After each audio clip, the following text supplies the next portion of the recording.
The diversity in our schools and classrooms is absolutely astonishing. The assets and strengths that our students bring with them to our classrooms and to the learning environment each and every day is absolutely amazing. How do we leverage those assets and those strengths to move learning forward, to amplify our impact on students?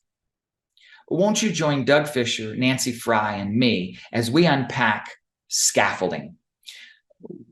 We seek to answer this guiding question. How does scaffolding work? How do we meet the needs of our learners, all of them?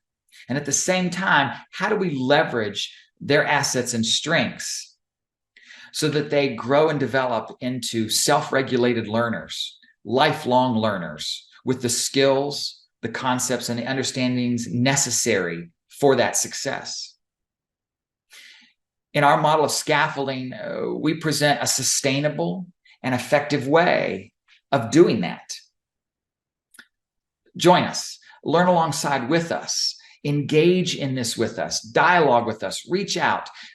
Let's unpack how scaffolding works so that tomorrow or the next day and the day after that, we can, not by chance, but by design, offer every student in our classrooms the equity of access and opportunity to the highest level of learning possible, where they will experience productive success, they will engage in productive struggle, and along the way experience a few bumps and bruises, or what we like to call productive failure. It's imperative that we offer every student the right level of challenge. It's how we banish boredom.